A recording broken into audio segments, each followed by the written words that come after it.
right, so first play we're going to look at, 2nd and 2, one of the Patriots' first offensive plays.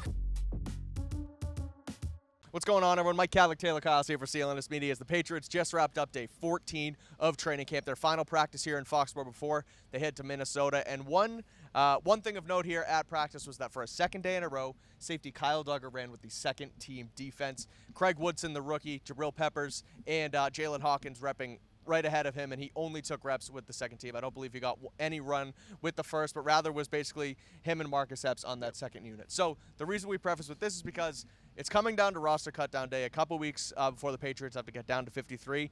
And yes, he's still only on the second team, but I wonder if Kyle Duggar is on the outside looking into this final roster. So Taylor, is this someone who you think could be a trade candidate, a cut candidate? How do they potentially fit him on the roster? He is due a pretty penny given the contract he signed a couple years ago. So where do you see Duggar's stance on the roster, and could they potentially try and ship him off before that cutdown day coming up at the end of August? I think it's really difficult to project. Now, Kyle Duggar very much is with the backups. It looks like Jalen Hawkins or Jabril Peppers are the starters, with Craig Woodson as that third safety in some of their big nickel, big dime packages where they use those three safeties. Now, the reason I say it's tough to project is it's not like Kyle Duggar is a useless player. He doesn't seem quite as explosive as he used to be.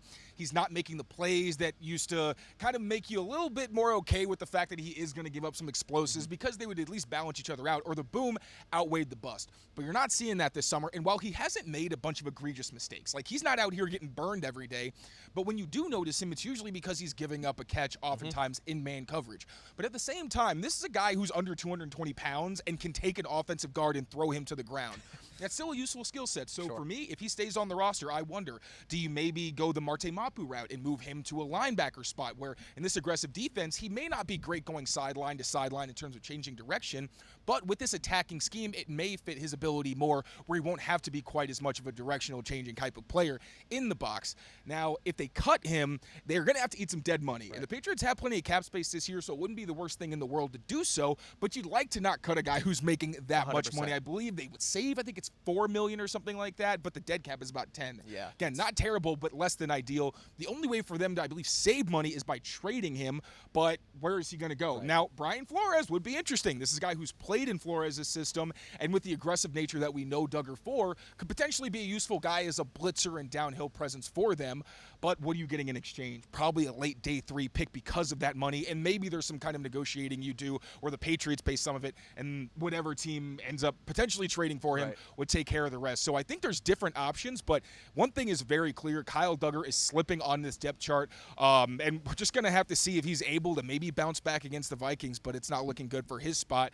And the fact that Craig Woodson has been playing pretty well, Jalen Hawkins and Jabril Peppers are out there looking solid on the back end in this kind of more quarters-heavy defense that's very heavy on communication, pattern matching. Like, it's not easy to run, and Kyle Duggar not working with them tells you that it's not going to be the kind of thing where maybe he slides up. Like, this is very important because he's missing crucial snaps. Yeah, it's been a tough situation for Duggar the entire training camp, really. And so I wonder too. You said like, ideally you trade him. You don't want to cut him because of the dead money. He's someone who you said he's a good football player. I'd almost rather have that on my roster hanging over it rather than cut him and not being able to use him at all. Where if you at least keep him around, you find a spot for him here and there, situationally, what have you, you're still not completely wasting that money. But if you do have to cut him, then it's just gone and he goes somewhere else and tries to find another fit. But while we're on the topic, let's hit a couple more trade/cut candidates in the veteran realm here, because Patriots, again, we're coming down to it. So I asked Jahlani Tavai, someone who's been out the last couple weeks. Looked like he was going to be in here as a starter, at least in minicamp. Went down with the ankle injury, and then he's missed the last couple weeks here. Guys like Jack Gibbons, Christian Ellis, and obviously Robert Spillane sort of headlining that room. So where are you at on Tavai? Do you think he makes the roster? Could he potentially be a trade candidate, or is that someone who might just have to cut?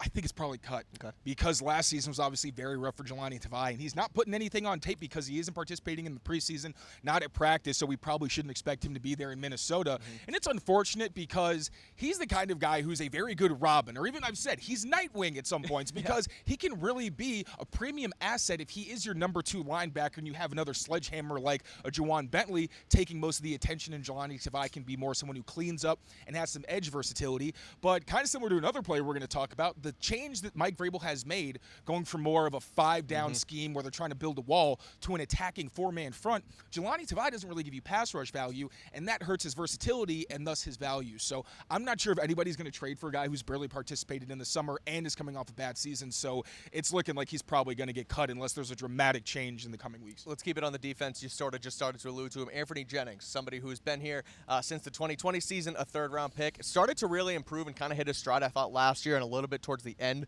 of the year before. But someone who is just not getting the reps with this starting defense. He played late into Friday's game. And then today, we talked about in our other stand-up here where it was mostly a walkthrough, starting units versus the scout team, and he was playing scout team defense against the offense. He was not involved in that first team defense. So he is clearly on the outside looking into this room. Is that someone you think could have some value on the trade market? I would like to think so, because Anfernee Jennings is still an elite run defender. You saw that in the preseason. He was jacking boys up.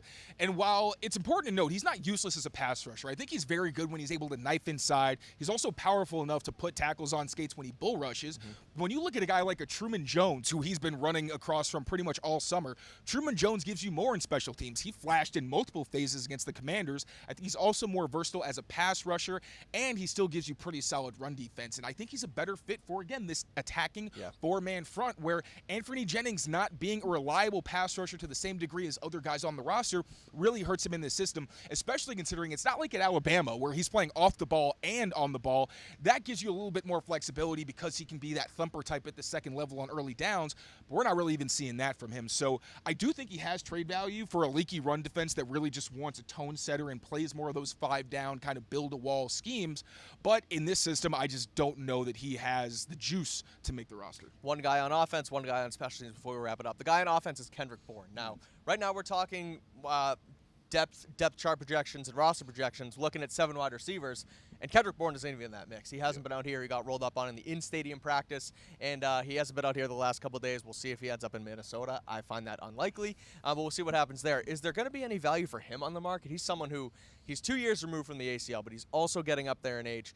You kind of figured that this would have been his best shot to make an NFL roster with a guy like Josh McDaniels, who he was so familiar with, had his best year in here with Mac Jones in his rookie year. So is Bourne, I think we all agree he's on the outside looking in. Do you think there's any value for him on the market? It's difficult because we know that he was involved last year when the Patriots were talking to the 49ers about Brandon Ayuk. He was going to be involved in that package. So if Kyle Shanahan, he knows Kendrick Bourne knows that system. If they just want a little bit more depth in someone who is going to be their wide receiver 4 or 5. They've had problems with their wide receiver room, too. They've had a lot of injuries this offseason, so that's one to note. Very, very important there. So maybe there's still some value, but I'm seeing that as like maybe even a conditional late-round pick, because Kendrick Bourne's hurt. He's been missing time. We don't even know what his status is necessarily going to be. So it's unfortunate. Kendrick Bourne seems like one of the biggest missed opportunities that they've had in the past few years. A guy who's clearly shown talent, but there's been constant coaching changes, coordinator changes. He's battled injury, was off to a really good start in 2023 before unfortunately tearing his ACL in Miami. So it's extremely unfortunate. You hope that Kendrick Bourne can catch on somewhere else, but it's almost definitely not going to be in New England, especially with Javon Baker flashing as a receiver, although he's still working on being more consistent, but really starting to show up on special teams. And Efton Chisholm being a guy who's gotten praise today from Tony, I believe Todd Downing, Todd Downing, He had to praise for Efton Chisholm, his ability to pick up this offense, and now that he's able to play fast because he understands what he's doing. We were talking about, okay, like is Jalen Polk, and obviously he's not in the conversation as much right now either because he's sidelined, but I just don't see how Kendrick Bourne fits into the equation. You hope that maybe Kyle Shanahan still has a soft spot and is willing to give you a potential pick in exchange for Kendrick Bourne. All right, let's finish it off here with a potential special teams trade. Can the Patriots trade a kicker for the second time in 3 years? Now, a couple years ago, it was Nick Folk and Chad Ryland in competition. Patriots were able to flip Folk to Tennessee. That was tough. Yeah, that was tough, but we got through it. I believe it was a pick swap or a 7th-round pick, what have you. They got him out of here. They sent him to Tennessee and gave Ryland the job. Right now, it's rookie Andres Borregales against John Parker Romo. They've been neck and neck. Not a great showing for either of them today, but I feel like if you're going to keep one, it's going to be the rookie who you just invested a 6th-round pick in. Does John Parker Romo have any value on the trade market? One thing with the Nick Folk situation that's important to remember is they traded him because they wanted him to be closer to his family. That was a pretty big part of the decision, and then he went on to have like an insane year. But it's okay because that helped the Drake May pick. So it's all good. It worked out in the end. But Parker Romo's had a pretty fantastic summer. Now, it is notable. Today was the worst day he's had. I think it was the first day this summer he missed multiple kicks. Went 1 for 4, where Andres Borregales went 2 for 4. To be fair to Parker Romo, there was one low snap, and that is not insignificant. But right now that's a blip on the radar because he's been very good, and kickers are valuable. We've seen it. No one has to tell Patriots fans. It's been a rough few years up the kicker spot. So if there's a team, especially we know like injuries happen unfortunately, and if there's a team that's saying we really need somebody that we can think can be reliable, Parker Romo came in as a guy who was known for being more of a kind of short distance kicker. When he got to like 50 is where he kind of got shaky, but he was pretty automatic underneath that. I think it reminds me of Nick Folk, right? We knew like he is not a distance kicker, but if you need him 45 or under, he's automatic. Even though again he went on to like nail 50-yard field goals for the first time in years. I'm not going to spiral. But I do think Parker Romo has value, and like you said, unless Andy Borregales falls off a cliff, I don't see any situation where he's not on the roster. And you're right about the Patriots seeing the evolution of the kicker. You've seen all the highs with Vinatieri and Gostkowski. You've obviously seen the lows with what we saw with Chad Ryland a couple years ago. Who also bounced back. I know, swear, man. I don't know. It's a very weird position. I remember Mike Vrabel actually talking about it with it was Cairo Santos. I don't know if it was him, but he was with Tennessee. He missed a bunch of kicks. The Titans cut him, and then he went to Chicago and he didn't miss a kick all year. So it's a mental position. It really is. It's wild. So we'll see if the Patriots can get anything for John Parker Romo, as well as the rest of the guys we just mentioned on the trade market as they try and dwindle down to their 53-man roster coming up in a couple weeks. Patriots heading to Minnesota for joint practices this week. Taylor will be there alongside Brian Hines from Pat's Pulpit, and of course the Patriots Beat podcast here on Patriots Press Pass. So rate, review, and subscribe to the channel for all of the latest out of Minnesota as the Patriots continue training camp this summer.